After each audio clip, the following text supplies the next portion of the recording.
नमस्कार, हमारे IGNOU audio books channel पर आपका स्वागत है।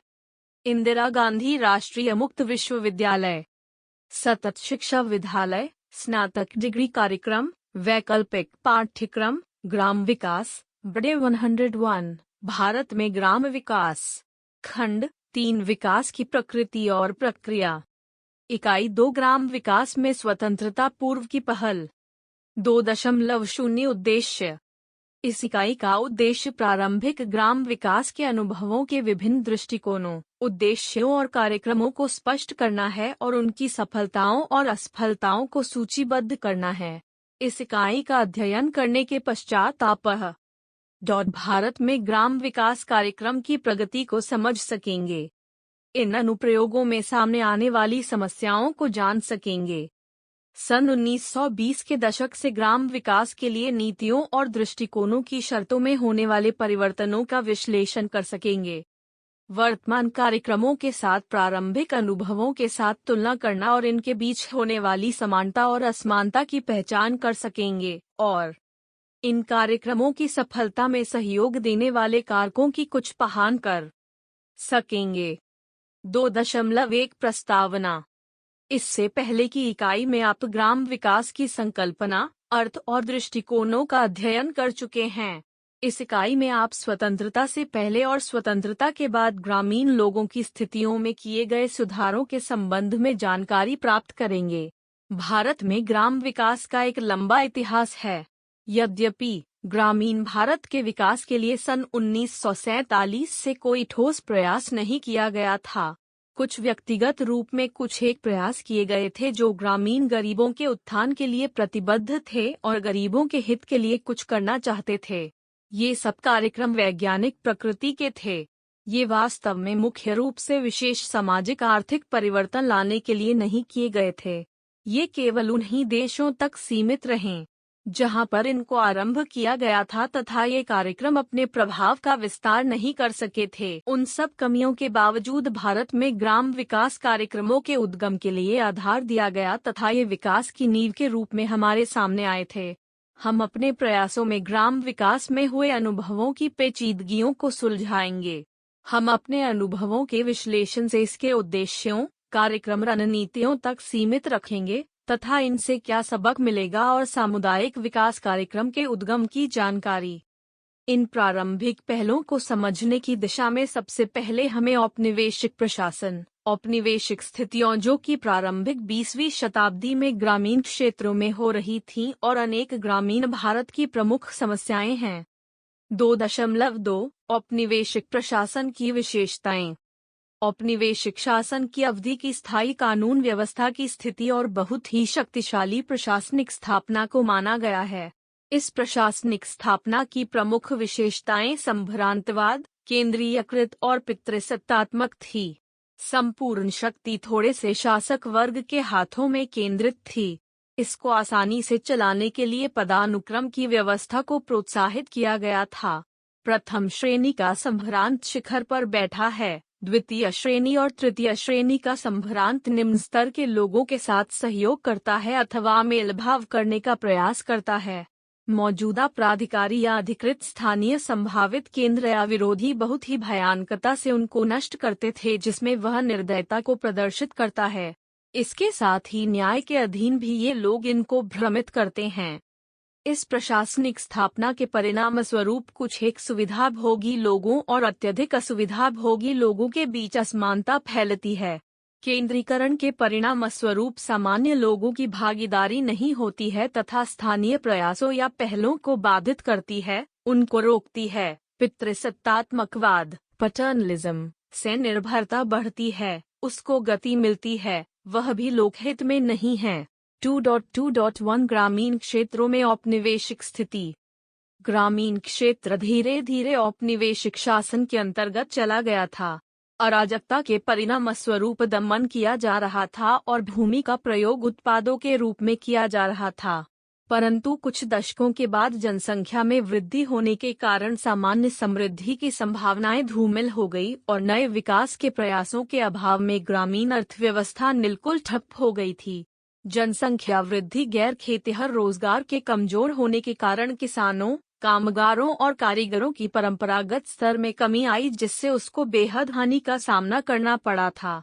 ग्रामीण अर्थव्यवस्था के ठप हो जाने से जमींदारों, व्यापारियों तथा साहूकारों के बीच तनाव फैल रहा था। वहीं पर दूसरी ओर किसानों, कामगारों, मजदूरों और कारीगरों के अंदर भय का वातावरण बना हुआ था।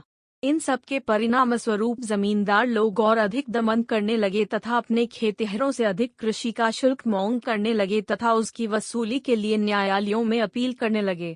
यहाँ भी जमींदारों के हक में ही निर्णय दिए गए थे तथा कहा जाता था कि कृषि किराया बढ़ाओ या फिर पट्टीदारी को रद्द कर आओ, अर्थात उन्हें बेदखली आदि का सामना करना पड़ रहा था।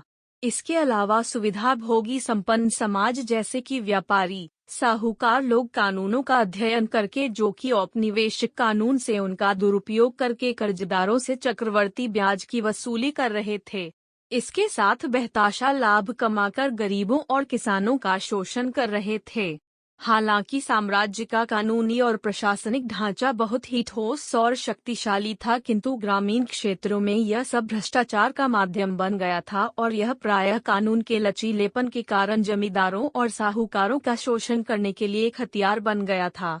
परंतु कुछ दशकों के बाद, जो कि यह साम्राज्य का बीच का समय था, इसमें कुछ उन्नति के साथ शांति की स्थापना भी हुई। फिर भी ब्रिटिश शासकों के संज्ञान में 4 तरह की प्रमुख समस्याओं का उद्गम हुआ, जो कि निम्नलिखित हैं। अकाल का लगातार पड़ना, भूमि काश्तकारी में असमानता, किसानों के कर्मों में व्यापक वृद्धि और सरकार के साथ असंतुष्टि के भाव का विस्तार होना है।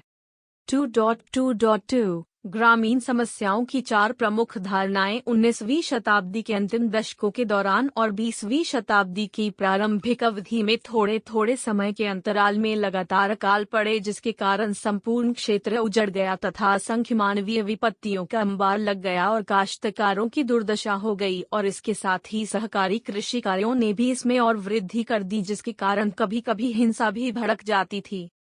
व्यापारी और साहूकार लोग अपने ऋण की वसूली या फिर काश्तकारी से बेदखल करते समय किसानों, कामगारों और कारीगरों से बहुत ही क्रूर और निर्दयता का व्यवहार करते थे, जिसके कारण इन लोगों को अपने मूल जीवनयापन के लिए भी कुछ शेष नहीं बचता था, जिसके परिणाम स्वरूप इन सबका जीवन बहुत ही भयंकर और दयनीय हो गया था। अकाल कारण और उपाय। अकाल पड़ने के संबंध में अनेक रॉयल जांच आयोगों की स्थापना की, जिन्होंने अकाल के समय राहत कार्यों और रोकथाम करने के लिए उपाय निर्धारित किए। इन जांच आयोगों ने अपनी रिपोर्टों में देखा कि यहाँ पर अकाल पड़ना एशिया की प्राकृतिक परिघटनाएं हैं, जो कुछ तो यहीं के मौसम पर निर्भर करता है और इसका कुछ अंश यहाँ की खराब कृषि व्यवस्था के कारण है, जिसकी रोकथाम करना बहुत ही असंभव है। इसके अतिरिक्त कुछ क्षेत्रों में जहाँ पर सिंचाई व्यवस्था को सुधारा जा सकता है, जिसके चलते कुछ अकाल पड़ने में कमी आ सकती है। जहाँ पर कुछ ऐसे क्षेत्र हैं वहाँ पर सिंचाई व्यवस्था प्रदान नहीं की जा सकती है। उन क्षेत्रों में केवल एक ही उपाय बचता है कि उन क्षेत्रों में जहां अकाल पड़ा है वहां पर तुरंत रेलवे और सड़क के माध्यमों से खाद्य सामग्री भेजी जाए तथा परिवहन व्यवस्था में तुरंत सुधार करके उसे सुचारू बनाया जाए। विभिन्न जांच आयोगों की रिपोर्टों से एक निष्कर्ष यह निकाला गया और उसका नाम अकाल संहिता, फेमिन कोड, रखा गया था। इस संहिता में विस्तार से विवरण दिए गए हैं कि अकाल पड़ने की स्थिति में क्या उपाय किए जाने चाहिए, जैसे कि जब भी अकाल की स्थिति पड़े उस समय तुरंत राहत सामग्री का वितरण किया जाना चाहिए और किसानों के बेरोजगार होने की स्थिति में किस प्रकार से सार्वजनिक कार्यों में उनको रोजगार उपलब्ध कराया जाए ताकि किसानों को भूखमरी से बचाया जाए, उन्हें तुरंत राहत सेवाएं उपलब्ध कराई जाएं। 2.2.3 एक का दुरुपयोग, पट्टेधारी काश्तकारी में सुधार। जांच आयोगों ने इन समस्याओं के समाधानों का विश्लेषण किया ताकि किसानों के अंदर विरोध के भाव उत्पन्न न हो, क्योंकि बागान मालिक और जमींदार लोग अपनी शक्तियों का बेदर्दी से प्रयोग करते थे। सभी आयोगों ने पट्टेधारी व्यवस्था को कायम रखा था। उन्होंने जमींदारों और बागान मालिकों पर कुछ नियंत्रण रखने का नियम बनाया था और काश्तकारों को कुछ अधिकार भी प्रदान किए थे। भूमिहीन मजदूरों को इन कानूनों के दायरे से अलग रखा गया था, क्योंकि उस समय तक ये लोग महत्वहीन अल्पसंख्यक रूप में माने गए थे। अर्थव्यवस्था का ठप हो जाना, मूल्यों में कमी आना, भूमिधारकों की कमी होना, काश्तकारी मूल्य वृद्धि, भूमिधारक अवधि में ब्याज की दर में वृद्धि करना और काश्तकारी की शर्तों में सुधार करना, इससे किसानों, खेतिहरों, काश्तकारों और सहकारी फसलों को करने वाले को इन सुधारों से सहायता मिल सकती है। परंतु वास्तव में इन सुधारों को कभी लागू ही नहीं किया गया था। किसान ऋणग्रस्तता, कारण और उपाय। साम्राज्य से प्राप्त शक्तियों का दुरुपयोग केवल जमींदार लोग ही नहीं कर रहे थे, अपितु व्यापारी और साहूकार भी इसी तरह का किसानों का शोषण कर रहे थे। फसलों का कम मूल्य देना और ऊंची दर पर ब्याज वसूली करना किसानों को दिवालिया करना होता था। इन सब के परिणाम स्वरूप इनमें से बहुत सारे किसान अपनी भूमि से हाथ धो बैठे थे, अर्थात उनकी भूमि को छीन लिया गया था। सरकार द्वारा प्रयास किए गए थे उपाय से न तो सूदखोर कम हुए और न ही साहूकारों पर नियंत्रण किया जा सका। इन सब के लिए नियम पारित किए गए किंतु उन्हें कभी भी लागू नहीं किया गया। 19वीं शताब्दी के अंत में जर्मन में सहकारी समितियों के मॉडल तैयार किए गए, अथवा यह कह सकते हैं कि वहां पर इनका आविष्कार हुआ। जर्मन में सहकारी समितियों के लिए संघ बनाए गए थे। यहाँ पर भी यह आशा की गई थी कि किसानों की एकता में वृद्धि होगी और वे भी यहाँ पर जमींदारों और साहूकारों से बचने के लिए मिलकर संघर्ष करेंगे, जैसा कि जर्मनी में एक पीढ़ी पहले किसानों ने जमकर इनका लाभ उठाया था। इस अव्यवस्थित कृषि के दौरान प्रथम विश्व युद्ध का दबाव पड़ा। कुछ आंशिक रूप से ग्रामीण सहकारी समितियों की स्थापना भी हुई, किंतु वे बहुत कम समय में ही दिवालिया हो गई, दिवालियों के बैंक बन गई थीं। 20वीं शताब्दी के आरंभ में किसान अधिक से अधिक ऋणग्रस्त और दिवालिया बन गए थे।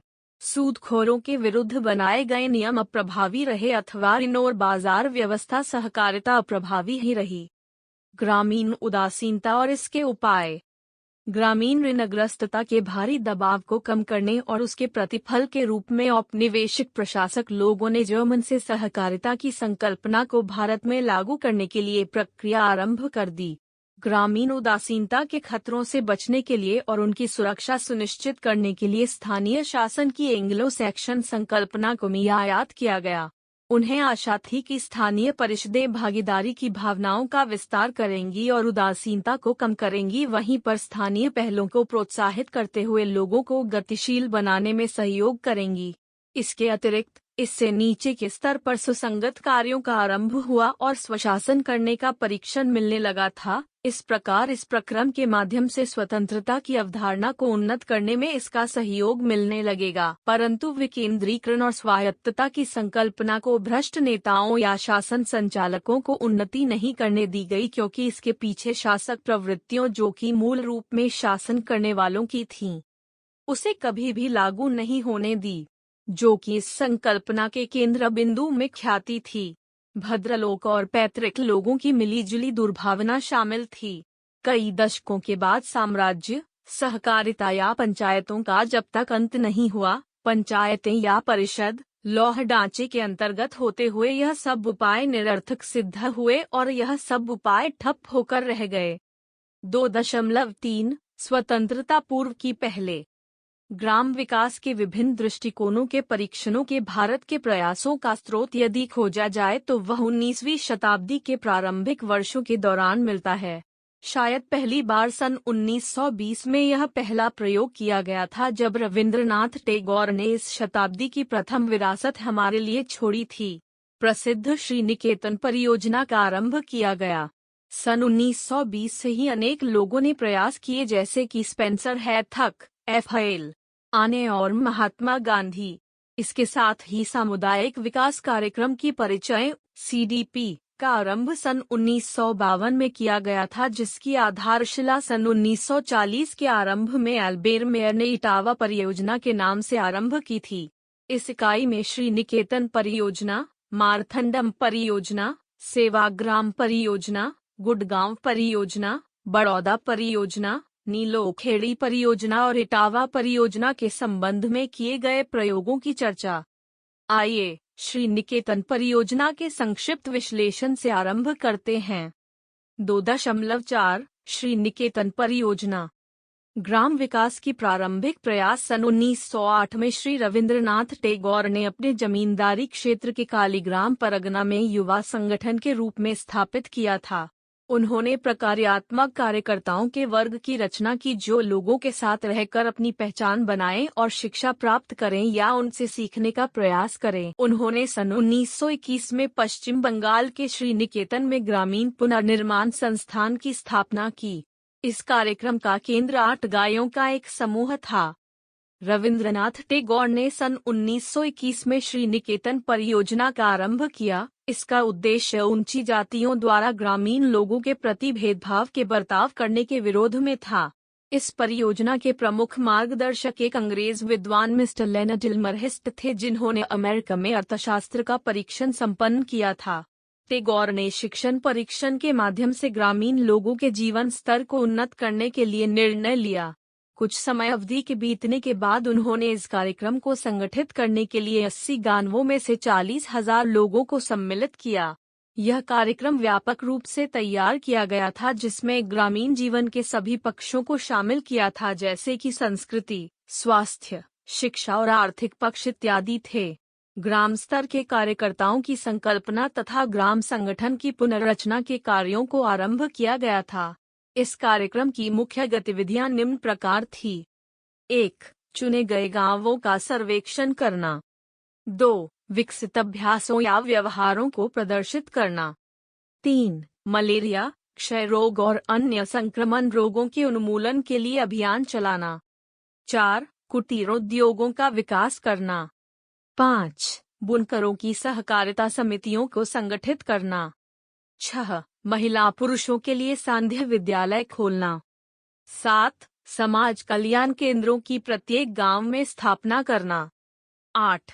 सहकारी समितियों की स्थापना करना। 9. सामुदायिक केंद्रों की स्थापना करना।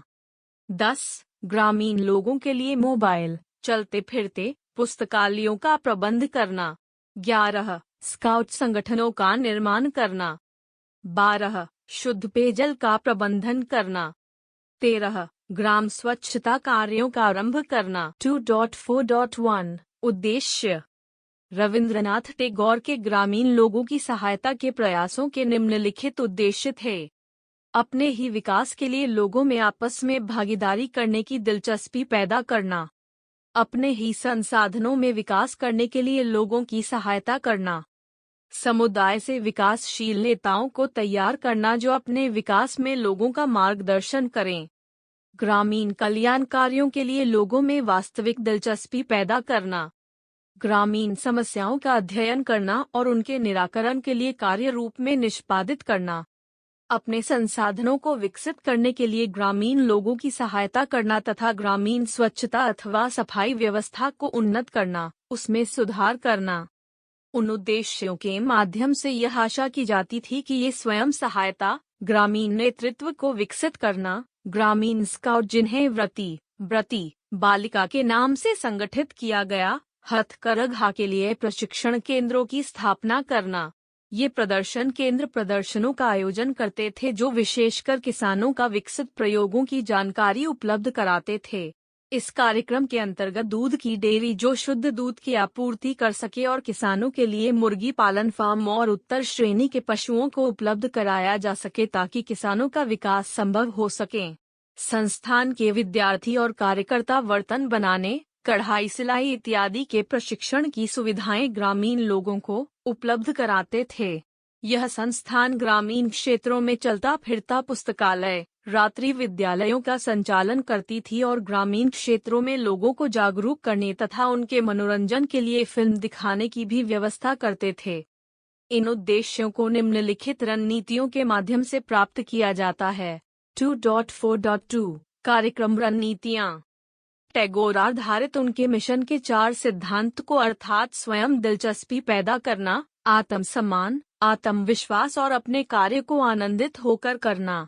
वे ग्रामीण पुनर्निर्माण संस्थान के माध्यम से सभी कार्यक्रमों का संचालन करते थे जिन्हें उन्होंने स्वयं ही संगठित या आयोजित किया था। इस संस्थान में 4 प्रमुख विभाग थे जैसे कि कृषि, ग्राम कल्याण, उद्योग और शिक्षा विभाग क्रमांक रूप से संचालित किए जाते थे। प्रत्येक विभाग के निम्नलिखित कार्य थे। 1. कृषि विभाग खेती की विकसित प्रणालियों को प्रदर्शन करते थे और चावल के अतिरिक्त अन्य फसलों की भी जानकारी उपलब्ध कराते थे। 2. ग्रामीण कल्याण विभाग गांवों के संपूर्ण विकास के लिए कार्य करता था। ग्राम स्तर के कार्यकर्ताओं की पद्धति का परिचय कराया। कार्यकर्ता गांव के जीवन में पूरी तरह से भागीदारी करते थे और समस्याओं और संबंधित क्षेत्रों की पहचान करके विभाग को उनकी सूचना देते थे। विभाग इसकी प्रक्रिया में समस्याओं का अध्ययन, विश्लेषण, प्रयोग करने के बाद समुचित समाधानों अथवा उपायों को उपलब्ध कराते थे। विभिन्न प्रयोगों और अध्ययनों के परिणाम स्वरूप कल्याण विभाग निम्नलिखित निष्कर्षों को प्रस्तुत करते थे। क चिकित्सा दल दौरा करते थे और गांव की आवश्यकताओं की पूर्ति करते थे। ख एक प्रशिक्षण दल गांव के लिए युवा नेतृत्व को शिक्षित और विकसित करता था। ग प्रदर्शन दल कृषि की नई पद्धतियों को बताते थे और कृषि के नए औजारों का प्रयोग करने के तरीके बताते थे तथा पद्धतियों को लागू करते थे। 3. उद्योग विभाग तकनीकी प्रशिक्षण केंद्रों की स्थापना करते थे। इस स्वरोजगार कारीगर स्थानीय आवश्यकताओं की पूर्ति करते थे और युवाओं को व्यावसायिक प्रशिक्षण देने का प्रबंध करते थे।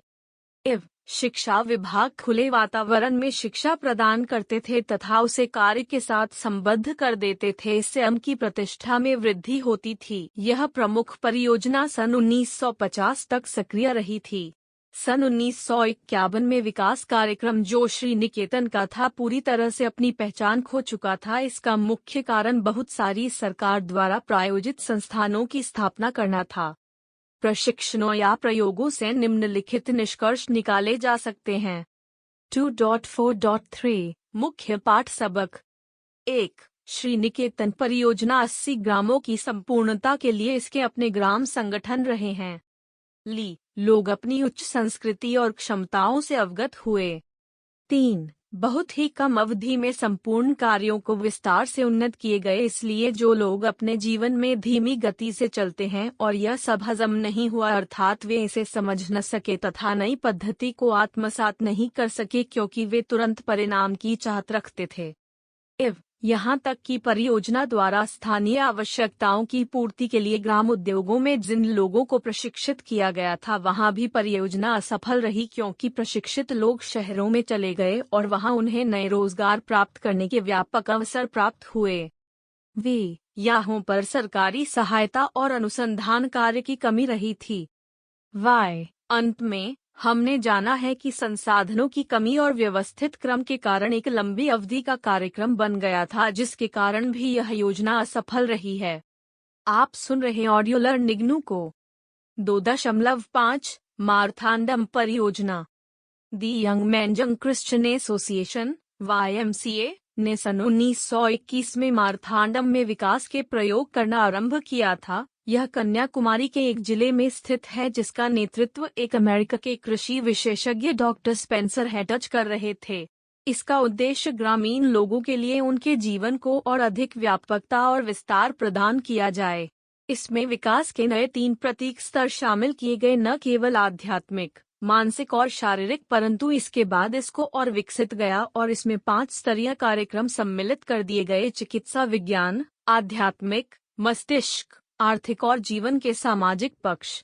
इस केंद्र की अत्यावश्यक तकनीक गहन विशेषज्ञता के परामर्श के साथ स्वसहायता को संबद्ध कर दिया गया था। मारथांडम प्रदर्शन केंद्र में गांवों के हित के लिए रणनीति अपनाई गई थी जिसमें गांवों में YMCA के माध्यम से 100 गांवों को सम्मिलित किया गया था। समूह के क्रियाकलापों के पर्यवेक्षण के लिए एक विस्तार सचिव की नियुक्ति की गई थी। इस परियोजना का दृष्टिकोण यह था कि गांव वालों की उनकी स्वयं की सहायता के लिए सक्षम बनाने में सहायता करना और उनको इसके लिए आवश्यक सुझाव उपलब्ध कराना था। इस परियोजना को आरंभ करने के लिए प्रदर्शन केंद्र स्थापित करने का विचार था जो ग्रामीण क्षेत्र के मध्य में हों और जिसके आसपास गांव हों जिसके लिए वे लोग आसानी से इनसे लाभ उठा सकें और सीख सकें। 2.5.1 उद्देश्य। इस परियोजना में ग्राम विकास के संबंध में निम्नलिखित उद्देश्यों को सम्मिलित किया गया। स्थानीय तौर पर उपलब्ध संसाधनों पर ग्रामीण समुदाय का उत्थान करना, लोगों की भागीदारी को प्रकाश में लाना और उनको अपने निर्णय लेने और कार्य योजना में भाग लेने के लिए सक्षम बनाना। स्वसहायता को उन्नत करना और गरीब से गरीब यानी कि अत्यधिक गरीब व्यक्ति को प्राथमिकता देना। उनकी जाति और धर्म को ध्यान रखे बिना संपूर्ण समुदाय को इसमें सम्मिलित करना तथा ग्राम विकास के लिए आध्यात्मिक आधार पर विकास करना। स्वसहायता और सहसहयोग, उनके अपने कार्यों में सहायता पाने वालों की सहायता करना। प्रदर्शन केंद्रों की स्थापना करना। कार्य पद्धति, कार्यक्रम आरंभ करने से पहले संबंधित क्षेत्र की आवश्यकताओं को जानने के लिए सर्वेक्षण कराया जाए और उनकी आवश्यकताओं को ध्यान में रखते हुए कार्यक्रम को लागू किया जाए या संचालित किया जाए। लोगों को कार्यक्रम के प्रति आकर्षित करने के लिए ग्रामीण नाटकों, ग्रामीण प्रदर्शनियों, अंतर ग्रामीण प्रतियोगिता प्रदर्शनों का भी आयोजन किया जाता था। धार्मिक भावनाओं को विकसित करने के लिए धार्मिक कार्यक्रमों का आयोजन किया जाता था। ग्रामीण जीवन का संपूर्ण विकास और व्यक्तिगत प्रगति के विषय इस कार्यक्रम के महत्वपूर्ण बिंदु थे, जैसे कि कृषि, ग्राम उद्योग, सहयोग या सहायता और पंचायत का विकास का प्रयास किया जाता था। ग्रामीण लोगों में आर्थिक विकास लाने के लिए अनेक कार्यक्रम आरंभ किए गए, जैसे कि साबुन बनाना तथा शैक्षिक कार्यक्रमों आदि को आयोजित किया जाता था। गांव वालों और विद्यालय अध्यापकों के लिए 6 सप्ताह का लघु प्रशिक्षण पाठ्यक्रमों का आयोजन करना। सांडों, बैलों और बकरियों की अच्छी नस्लों पर पुरस्कार प्रदान करना। अनाज और सब्जियों और बीजों के सुधार करने के लिए खेतों अथवा प्लाटों पर इनका आदर्श प्रदर्शन करना। मुर्गी पालक के साथ इनके कार्यों को पुरस्कृत करना। बुनाई करने के लिए शेडों का निर्माण करना। केंद्र के अंदर विभिन्न उपकरणों को लगाना, जैसे कि मधु निचोड़ने वाले यंत्रों को लगाना, स्वास्थ्य संबंधी चार्टी को लगाना और अन्य कुटीर उद्योगों के व्यवसाय संबंधी आवश्यक वस्तुओं को वहां पर रखना अथवा उनको प्रदर्शित करना। केंद्र के अंदर कुटीर व्यवसायों की शिक्षा प्रशिक्षण उपलब्ध कराना। कृषि के उत्थान के लिए जांच किए गए उपकरणों और वस्तुओं को प्रदर्शन के लिए रखना। इसके साथ ही व्यापक रूप से स्वसहायता तथा सहयोग की भावनाओं का प्रचार प्रसार करना। इस परियोजना की सबसे सफल और महत्वपूर्ण कार्य एग सेलिंग क्लब थी।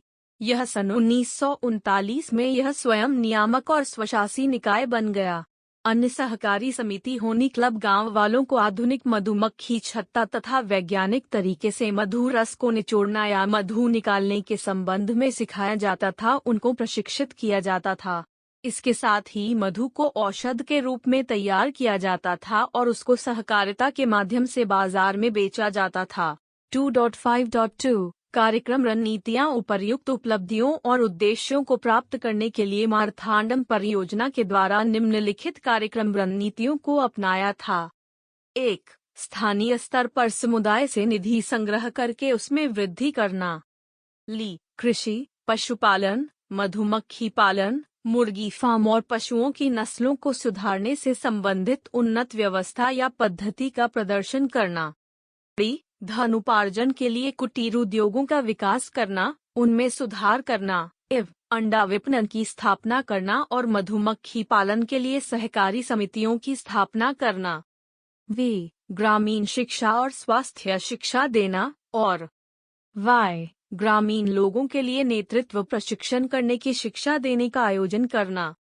अतः इस परियोजना ने आरंभ में कुछ सीमित उद्देश्यों के साथ सीमित क्षेत्रों के लोगों में सुधार और उनकी उन्नति करने के लिए कार्य निष्पादन किए थे, जैसे कि इन्होंने प्रशिक्षण संस्थानों को विकसित किया जिसमें विषय विशेषज्ञ सलाहकारों को नियुक्त किया और फिर ऐसे कार्यकर्ताओं को प्रशिक्षित किया जिन्होंने व्यापक रूप से भारत, बर्मा और श्रीलंका में वहां के लोगों के उत्पाद के लिए कार्य किए। 2.5.3 मुख्य पाठ सबक। मारथांडम परियोजना से प्राप्त किए जाने वाले निम्नलिखित पाठ सबक सीखे जा सकते हैं।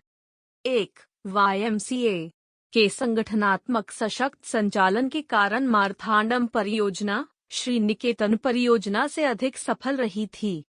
2. यह गरीब लोगों के हितों के लिए आय उपार्जन की गतिविधियों में अधिकतम संकेंद्रित रही अथवा केवल इसी कार्य में संलग्न रही।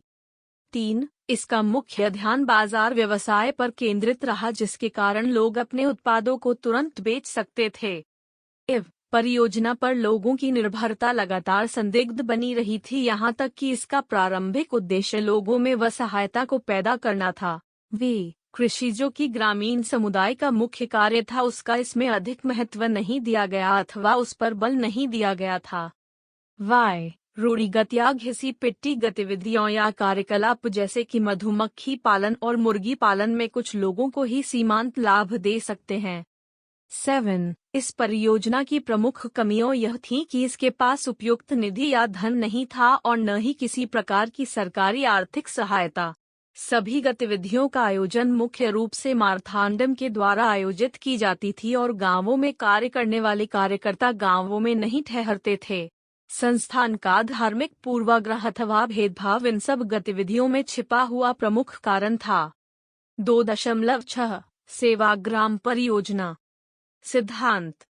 गांधी जी का सपना ग्रामीण जीवन को स्वयं समावेशी और आत्मनिर्भर बनाना था। वह भारत की जमीनी समस्याओं से अच्छी तरह से अवगत थे और ग्रामीण लोगों की स्थितियों से परिचित थे तथा वे चाहते थे कि किसी बाहर के निकाय के हस्तक्षेप के बिना स्थानीय संसाधनों के माध्यम से सभी समस्याओं को हल किया जाना चाहिए।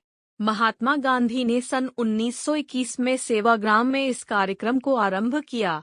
इसके बाद सन 1938 में द्वितीय असहयोग आंदोलन के पश्चात इसमें विस्तार किया था। इस कार्यक्रम का प्रमुख केंद्र लोगों का आर्थिक और सामाजिक दमन को रोकना था और उन लोगों में देशभक्ति की भावना उत्पन्न करना था। इस उद्देश्य की पूर्ति के लिए गांधी जी ने इस कार्यक्रम को आरंभ किया जो कि गांधीवादी रचनात्मक कार्यक्रम के नाम से प्रसिद्ध हुआ। इस कार्यक्रम का संपूर्ण आधार उन लोगों की सहायता करो जो स्वयं अपनी सहायता करना चाहते हैं की संकल्पना पर आधारित था। इसके मूल सिद्धांत निम्न प्रकार थे। 1. स्वसहायता। 2. की प्रतिष्ठा अर्थात श्रमदान इत्यादि। 3. आत्मसम्मान। 4. सत्य और अहिंसा। राजनीतिक रणनीति के रूप में उनकी प्रथम दिलचस्पी जनजागरूकता तथा स्वयं सहायता का सिद्धांत और स्वतंत्रता था। यह कहा जाता है कि गांधी के अनुभवों के साथ अन्य अनुभव, प्रोत्साहन का निर्धारण, उद्देश्यों, क्षेत्र और गतिविधियों के बीच कोई तुलना नहीं थी। आइए अब हम इस कार्यक्रम का संक्षेप में विश्लेषण करने का प्रयास करते हैं। 2.6.1 उद्देश्य। सेवाग्राम परियोजना निम्नलिखित उद्देश्यों पर आधारित थी। खादी वस्त्रों का प्रयोग। इस कार्यक्रम की पहल स्वच्छता, महिला कल्याण, स्वास्थ्य, आर्थिक सहायता और सामाजिक सद्भावना पैदा करनी थी। पिछड़े वर्गों का उत्थान करना। प्राथमिक और प्रौढ़ शैक्षिक कार्यक्रम आरंभ करना। आर्थिक सहायता के कार्यक्रम करना। गरीब लोगों की स्थिति में सुधार करना। मातृभाषा और अन्य राष्ट्रीय बोलियों को प्रसारित या प्रचारित करना। असुविधाग्रस्त गांवों की सेवा करना। ग्रामीण लोगों को आत्मनिर्भर और आत्मविश्वासी बनाना। ग्रामीण लोगों में शक्ति और साहस का विकास करना। गांवों की आवश्यकताओं की पूर्ति के लिए गांवों का पुनर्निर्माण करना और ग्रामीण संसाधनों को फिर से उत्पन्न करना। ग्राम उद्योगों को विकसित करना। इसके अन्य उद्देश्य निम्न प्रकार हैं। 1. आर्थिक समानता। क. संपत्ति का समान वितरण करना। ख. बिचौलियों और शोषकों का उन्मूलन करना। 2. शिक्षा। कार्य करते हुए सीखना और शिक्षण के समय कमाई करना के माध्यम से प्राथमिक शिक्षा देना। 3. सामाजिक समानता। क. अस्पृश्यता का उन्मूलन करना। ख. महिलाओं के लिए समान अवसर। ग. सामुदायिक एकता। घ. हिंदू मुस्लिम एकता। असुविधा भोगी लोगों की सेवा करना। मानव जीवन के सभी पक्षों को विकसित करना। इन उद्देश्यों की पूर्ति के लिए गांधी ने निम्नलिखित कार्यक्रम रणनीतियों बनाई गई थीं। आप सुन रहे ऑडियो लर्निंग को। 2.6.2 कार्यक्रम रणनीतियां। उन्होंने लोगों की भागीदारी और आपसी सहयोग को प्रमुख उद्देश्य बनाया जो कि किसी भी विकास कार्यक्रम की व्यापक आवश्यकता होती है। उन्होंने ग्रामीण अर्थव्यवस्था को आत्मनिर्भरता का पक्ष लिया और ग्रामीण समुदाय को भी पर्याप्त बताया। उन्होंने विकास के लिए स्थानीय साधनों के प्रयोग, समाज स्थापित करने की बात कही है जो स्वयं सहयोगी और स्वयंशासी हो। 1. अतः इस योजना को स्थापित करने के लिए उन्होंने संपूर्ण भारत से स्वयं सेवकों को संगठित किया। उनका लक्ष्य प्रत्येक गांव से एक कार्यकर्ता का चयन करना था। 2. इस परियोजना में प्रत्येक रणनीति और तकनीकों को सम्मिलित किया ताकि इन कार्यक्रम को लागू करते समय इनका प्रयोग किया जा सके। प्रत्येक रणनीति को इस तरह से नियोजित किया ताकि प्रत्येक ग्रामीण सामाजिक रूप से स्वयं जिम्मेदार बन जाए और उत्तरदायित्वपूर्ण अपना कार्य कर सकें। 3. प्रत्येक गांव से एक कार्यकर्ता का चयन किया, प्रशिक्षित किया और उनके प्रत्येक गांव में नियुक्त कर दिया था। प्रत्येक कार्यकर्ता को बुनाई, स्वास्थ्य और स्वच्छता इत्यादि से प्रशिक्षित किया। उन्होंने कुटीर उद्योगों, ग्रामीण शिक्षा, पर्यावरणात्मक स्वच्छता और स्वास्थ्य व्यवहारों को प्रशिक्षित करके उसे और उन्नत करने के कार्यों में लगाया। वे ग्रामीण कार्यकर्ता अहिंसा और आत्मसम्मान के सिद्धांतों का प्रवचन देता था तथा उनको प्रचारित करता था। गांव में उपभोग की वस्तुओं की उत्पादन तथा अस्पृश्यता का उन्मूलन करना भी इस परियोजना का एक हिस्सा था। 7. इस परियोजना को कृषि करने के अभ्यासों में सुधार को भी प्रस्तुत और अन्य फसलों की विविधताओं को भी प्रस्तुत किया। अतः गांधी ग्रामीण लोगों की प्रतिभा, कौशल और भागीदारी को पूरी तरह से प्रयोग करना चाहते थे। गांधी इस परियोजना के माध्यम से आध्यात्मिक पवित्रता की शक्ति को भी लोगों को बताना चाहते थे जो कि उनके अपने जीवन शैली में प्रलक्षित होता था। 2.6.3 मुख्य पाठ सबक। इस परीक्षण से प्राप्त किए गए पाठ सबक की सूची नीचे दी जा रही है। 1. एकीकृत ग्राम विकास की संपूर्ण नई और संतुलित संकल्पना को शामिल किया गया है जिसमें अर्थव्यवस्था के साथ आध्यात्मिक पक्षों को शामिल किया गया और उनका कुछ गांवों में इनका परीक्षण भी किया गया था। 2. इसमें वित्तीय सहायता के लिए सरकार पर निर्भर रहना इत्यादि के स्थान पर स्वयं सहायता के मूल सिद्धांतों को महत्व दिया था। 3. गांधी का जीवन सभी कार्यकर्ताओं को प्रभावित करता था। 4. इस परियोजना के लिए यह संभव नहीं था कि प्रतिबद्ध ग्रामीण स्तर के कार्यकर्ताओं की लाखों की संख्या में नियुक्त कर सके।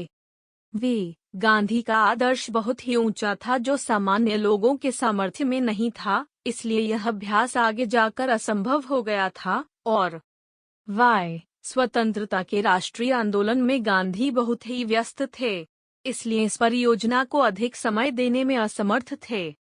बोध प्रश्न -1। 1. श्री निकेतन परियोजना के पीछे संचालन बल कौन था? उसके मार्गदर्शक सिद्धांत क्या थे? 2. गांव की समस्याओं के समाधान में श्री निकेतन परियोजना में ग्राम स्तर के कार्यकर्ता किस प्रकार से अपना कार्य करते थे? 3. मारथांडम परियोजना को जनमूलक परियोजना का नाम दिया जा सकता है, क्यों? 4. सेवाग्राम परियोजना क्यों असफल हुई थी? 2.7 गुड़गांव परियोजना।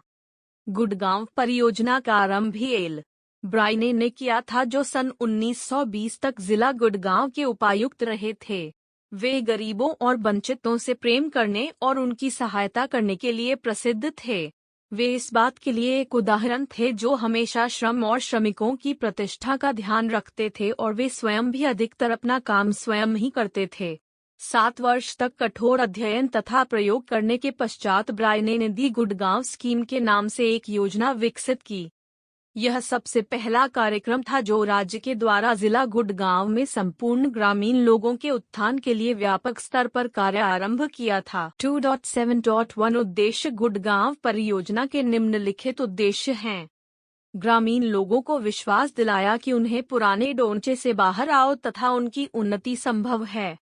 कठोर परिश्रम, आत्मसम्मान, स्वसहायता और आपसी सहयोग को इसमें शामिल किया। ग्रामीण लोगों को यह आश्वासन दिया गया कि मौसमी वातावरण रोगों और महामारियों पर वैज्ञानिक साधनों के माध्यम से नियंत्रण किया जा सकता है तथा इनसे लड़ने के लिए विभिन्न पद्धतियों का प्रदर्शनों के माध्यम से उन्हें समझाया जाता था। ग्रामीण पुनर्निर्माण के लिए मार्गदर्शन करना, गांव वालों का जीवन भर साथ देना, अभियान के स्तर पर विकास कार्यों को अपने हाथ में लेना।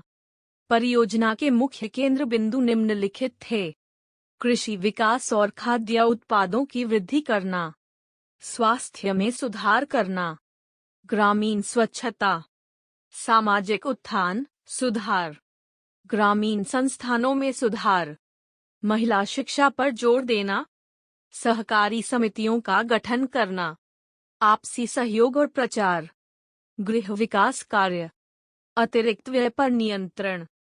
2.7.2 कार्यक्रम रणनीतियां बाइने का विश्वास था कि उपर्युक्त उद्देश्यों को प्राप्त किया जा सकता है यदि वे 4 सिद्धांतों को आधार मानकर अपना कार्य निष्पादन करें। इनके नाम है ग्रामीण संगठन के लिए आवश्यकता, जन शिक्षा, कुलीन लोगों द्वारा नेतृत्व के उदाहरण प्रस्तुत करना और सेवा प्रतिबद्धता और साथियों के प्रति कर्तव्य का पालन करना है।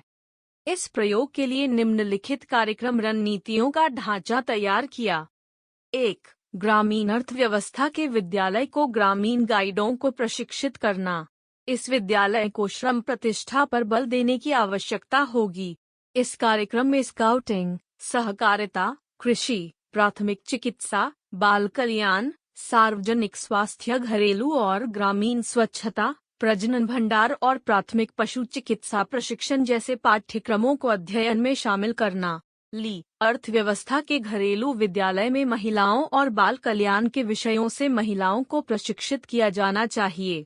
इस विद्यालय के माध्यम से प्राथमिक शिक्षा, सिलाई, कढ़ाई, बुनाई, स्वच्छता, स्वास्थ्य, प्राथमिक चिकित्सा तथा बाल कल्याण कार्यों को भागीदारी के माध्यम में सिखाया जाना चाहिए। 3. स्वास्थ्य केंद्रों के संचालन के लिए स्वास्थ्य संस्थाओं का निर्माण करना। जिले में स्वास्थ्य केंद्र पर्यवेक्षण के लिए पर्यवेक्षक नियुक्त करना। केंद्र में नर्सें स्वास्थ्य विजिटर की भूमिका निभा सकती हैं और स्थानीय महिलाओं को मिडवाइफरी का प्रशिक्षण दे सकती हैं। संस्थाएं शिशु स्वास्थ्य और स्वच्छता के प्रदर्शन और प्रदर्शनी लगाने का आयोजन करना। ब्रेन ने इन कार्यक्रमों के माध्यम से लोगों को विश्वास दिलाने का प्रयास किया कि उनका उत्थान संभव है यदि वे अपने को सतत बनाए रखने के लिए लोगों को समुचित सुविधाएं उपलब्ध कराई जाएं। 2.7.3 मुख्य पाठ सबक। इस प्रयोग से निम्नलिखित पाठों सबकों की जानकारी और ज्ञान प्राप्त किया।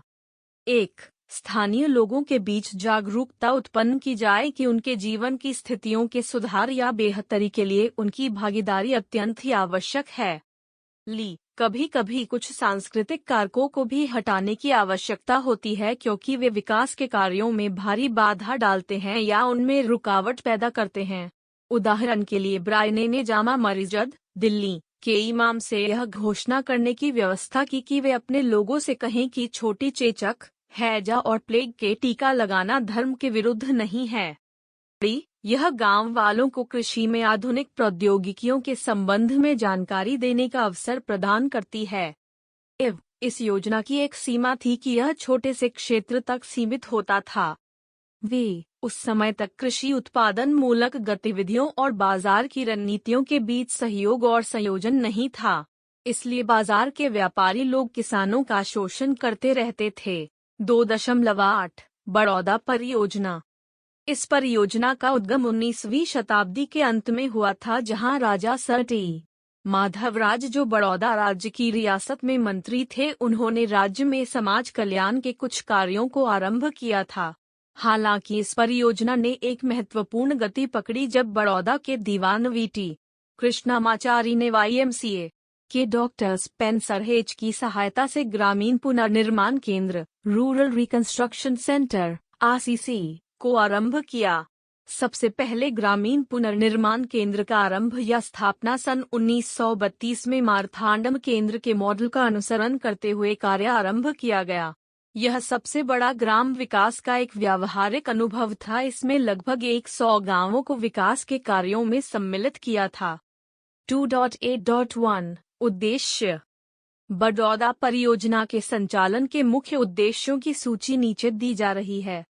कृषकों के संपूर्ण परिदर्शन में परिवर्तन करना और उनके जीवन के स्तर को उच्चतम दर्जे पर उठाना और उनका विकास करना। ग्रामीण नेतृत्व का विकास करना और प्रौढ़ शिक्षा प्रदत्त करना और उनकी भागीदारी सुनिश्चित करना है। उन उद्देश्यों को प्राप्त करने के लिए निम्नलिखित कार्यनीतियों को अपनाना, उनको लागू करना। 2.8.2 कार्यक्रम रणनीतियाँ। 1. आरंभ में इस कार्यक्रम में 10 गांवों को शामिल किया और इसके बाद 35 गांव और शामिल किए गए थे। संपूर्ण क्षेत्र की परियोजना को निम्नलिखित में विभाजित किया गया। क. गहन सघन क्षेत्र। ख. गहन सघन क्षेत्र से बाहर का क्षेत्र।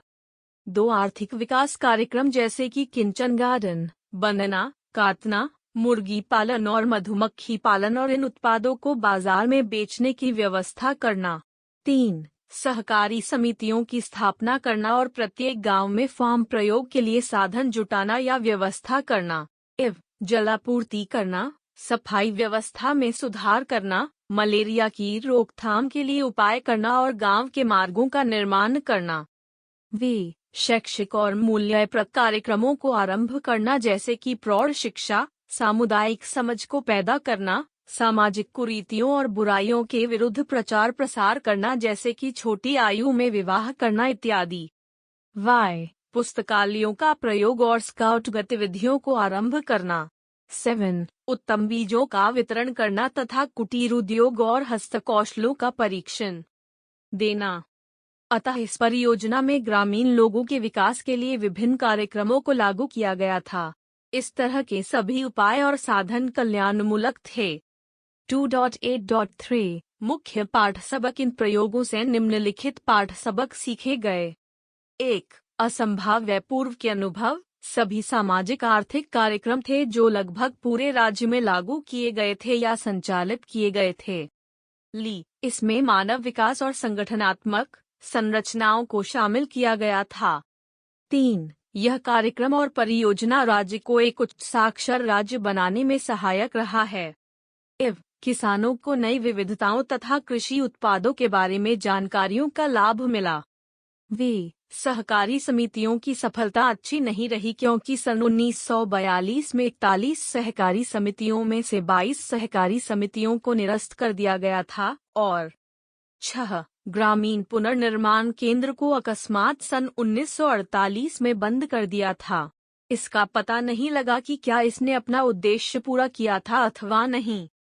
2.9 नीलोखेड़ी परियोजना। इस परियोजना को शरणार्थी पुनर्वास परियोजना के नाम से जाना जाता था। इसका आरंभ पश्चिमी पाकिस्तान से आए शरणार्थियों को फिर से बसाने के लिए एक को बसाना था। इस परियोजना का कार्य सन 1948 में एस.के. डे के नेतृत्व में आरंभ किया था। इस परियोजना की प्रशंसा प्रथम प्रधानमंत्री जवाहरलाल नेहरू ने की थी और घोषणा की थी कि मैं भारत में इस तरह के शहर हजारों की संख्या में देखना चाहता हूँ। यह बाजुओं के परिश्रम के संगीत का स्वर था। विश्लेषण के तौर में इस अनुभव और प्रयोग के उद्देश्य और कार्यक्रमों से निम्न प्रकार से सीख सकते हैं। 2.9.1 उद्देश्य। यह शरणार्थियों के कल्याण के लिए आरंभ किया गया था। इसके निम्नलिखित प्रकार के उद्देश्य हैं। विस्थापित व्यक्तियों का पुनर्वास करना, शरणार्थियों के श्रम और बौद्धिकता का प्रयोग करते हुए उन्हें आरंभ निर्भर करना, लोगों की मूल आवश्यकताओं की पूर्ति करना, ग्रामीण एवं शहरी नगरवासियों के लिए जीवन की सभी आवश्यकताओं की पूर्ति के लिए आत्मनिर्भर बनाना, लोगों के उनके अनुभवों के अनुसार उनके लिए कार्य और प्रशिक्षण के प्रावधानों का निर्माण करना, बिचौलियों को समाप्त करना, 700 एकड़ दलदली भूमि को खेती योग्य बनाना। 2.9.2 कार्यक्रम रणनीतियां डे द्वारा किए गए सर्वेक्षण के परिणाम स्वरूप यह देखा गया कि कुछ कारीगरों को जैसे कि बुनकर, दर्जी, बढ़इया खाती, लुहार इत्यादि थे, जिनमें बौद्धिकता और कौशल हैं। इसका प्रयोग करने के लिए उन्हें उत्पादन करने के लिए सामग्री उपलब्ध कराई जाए ताकि वे लोगों की आवश्यकताओं की पूर्ति कर सकें। हालांकि इस प्रयोग के लिए मूल दर्शन यह था कि उनके अंदर आत्मविश्वास को जगाया जाए जो वे बंटवारे के समय खो चुके थे। इस कार्यक्रम की निम्नलिखित रणनीतियां थीं। 1. शरणार्थियों को रोजगार के अवसर उपलब्ध कराने के लिए व्यावसायिक प्रशिक्षण और उत्पादन केंद्रों को आरंभ किया गया था। 2. मजदूर मंजिल नामक नई नगरी बसाई गई। इन प्रत्येक नगरी की जनसंख्या 5000 रखी गई और उसे आसपास के गांवों के साथ जोड़ा गया। 3. इन बस्तियों के लोगों को सुविधाएं उपलब्ध कराई गई जैसे कि विद्यालय, व्यावसायिक और तकनीकी संस्थाएं जिनमें प्रशिक्षण दिया जा सके, जैसे कि अस्पताल, विद्यालय, व्यावसायिक और तकनीकी संस्थाएं, जैसे कि पशु चिकित्सा, कृषि, विस्तार सेवाएं और मनोरंजन संबंधी सुविधाएं दी जाएं। प्रत्येक गांव के स्कूल जो सामुदायिक केंद्र के रूप में कार्य करेंगे। इन विद्यालयों में कृषि, पशुपालन और स्थानीय हस्तकलाओं को पढ़ाया जाएगा। उत्पादन, आपूर्ति और बेचने के लिए सहकारी समितियों की स्थापना करना था। इन अनुभव के तहत हमने देखा कि डे ने इस कार्यक्रम रणनीति का विकास जिसमें उपलब्ध साधनों के माध्यम से लोगों की आवश्यकताओं की पूर्ति करना था। 2.9.3 मुख्य पाठ सबक। इस परियोजना से अनेक पाठ सबक सीखे गए। आइए इनके महत्व के संबंध में जानकारी प्राप्त करते हैं। 1. ग्रामीण क्षेत्रों के विकास के लिए अपनाई गई कृषि औद्योगिक अर्थव्यवस्था के इस अनुभव के आधार को देखा गया। प्रशासन का विकेंद्रीकरण किया गया तथा कार्यक्रम आसानी से संचालित किया गया था। 3. यह देखा गया कि दलदली और जंगल की भूमि को गरीबों के प्रयोग के लिए सुधार किया जा सकता है। सहकारिता में सहयोग की कमी के कारण संयुक्त परिवार की श्रेष्ठता को आत्मसात नहीं कर सके थे। 5. प्रायः तकनीकी और प्रबंधकीय स्टाफ के बीच विवाद चलता रहता था। बोध प्रश्न -2। 1. गुड़गांव परियोजना की 3 विशेषताएं बताइए। 2. नीलोखेड़ी परियोजना का मुख्य उद्देश्य क्या थे? 2.10 सारांश। इस इकाई में हमने ग्रामीण लोगों की सामाजिक आर्थिक स्थिति को सुधारने के लिए किए गए अनेकों प्रयासों के संबंध में बताया गया है। यद्यपि ये पहले स्थानीय प्रकृति की है, किंतु इनके व्यापक प्रभाव ग्राम विकास से संबंधित प्रभाव स्वतंत्रता के पश्चात योजनाओं और कार्यक्रमों में स्पष्ट रूप से दिखाई देता है। 2.11 प्रमुख शब्द। विस्तारित प्रभाव, परिणाम जिसके कारण व्यापक क्षेत्र और या जनसंख्या के अंदर व्यापकता प्रचारित होना। मानव संसाधन, वे संसाधन जिनका प्रयोग मानव जाति द्वारा उत्पादन की प्रक्रिया में प्रयोग किए जाता हो। वे हैं जैसे कि मानव श्रम, ज्ञान और कौशल इत्यादि। धन्यवाद, मिलते हैं अगले वीडियो में।